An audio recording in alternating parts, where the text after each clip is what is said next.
Woolworths and Coles control roughly 2 out of every $3 spent on groceries in this country, every week, in every state. This isn't a story about which supermarket has the better specials. It's a story about why nothing has ever changed that number. This is Inside Corporate Australia, told through the stories that shaped it. Every month, Australians spend more than $12 billion in supermarkets. Not on farming, not on food manufacturing, just the retail layer, the companies standing between the people who grow and make food and the households who buy it. Woolworths, Coles, Aldi, and Metcash, the wholesaler behind independent stores like IGA, 4 gatekeepers. Almost every grocery dollar in the country passes through them. So who actually controls that choke point?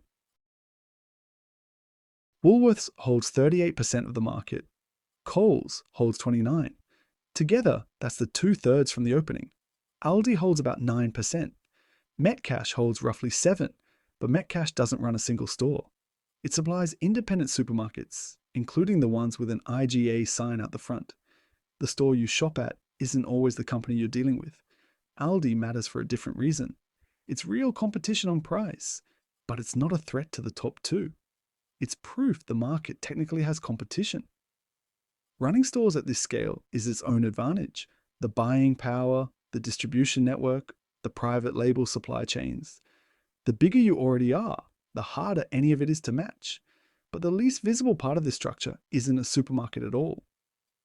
Woolworths holds a majority stake in Quantium, a data analytics business that sells shopper insights to companies like Qantas and the Commonwealth Bank. Every scan of an everyday rewards card feeds straight into it. Coles runs its own loyalty program, Flybuys, but that data stays closer to home. Inside a joint venture, Coles still shares with its former parent company, Wesfarmers. So where does the money actually go? Profit here doesn't only come from the markup between wholesale and shelf price. Suppliers pay Coles and Woolworths for shelf placement, for promotions, for what the industry calls ancillary services, on top of the wholesale price itself. The regulator's own review found Aldi, Coles, and Woolworths all increased their margins on branded goods over the last 5 years. Fresh produce is sharper still. Growers bid into a weekly tender without knowing the final shelf price. And if a crop doesn't sell, the loss is theirs, not the retailer's. Then there's the data. Loyalty scans don't just track what's bought. That information gets de-identified, packaged, and sold on to retail partners and advertisers. Revenue that has nothing to do with whether the shopper buys anything again. Right now, in separate proceedings, that same kind of conduct, how a price is set, how a discount gets framed, is being tested in the federal court. The regulator alleges Woolworths and Coles each raised prices on hundreds of everyday products for a short window, then marked them back down and called it a saving. Coles finished presenting its defense earlier this year. Woolworths' case is still being heard. Neither has a judgment yet. If the allegations hold up, it's the clearest evidence yet of how pricing power gets used at this scale. So if this is this profitable, why hasn't someone undercut it? Start with land. Woolworths holds interests in around 110 sites earmarked for future supermarkets. Coles, 42.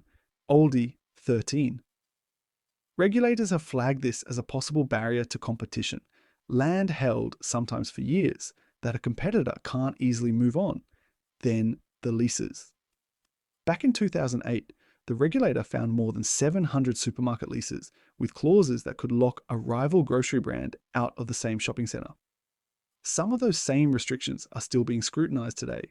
And even with clear land and a clean lease, planning and zoning approval alone can take 5 years or more. Both major chains have said so themselves. None of that is about who sells cheaper bread. It's about who's allowed to open the door at all. And regulators say they're trying to change that. None of this makes Woolworths and Coles illegal monopolies. It makes them something more durable. A structure that's already been investigated, already flagged over how it holds land and leases, and already being tested in court over its own pricing. Through all three, its market share has barely moved. This industry isn't competitive on price. It's built to survive the scrutiny that's supposed to make it compete.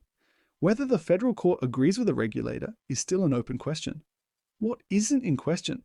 How much of this system had to go wrong or work exactly as designed for two companies to end up controlling this much of what Australians eat? Every company has a story, but not all of them are told. Some rise, some fall, all leave a mark on Australia's corporate landscape. This is Inside Corporate Australia, told through the stories that shaped it.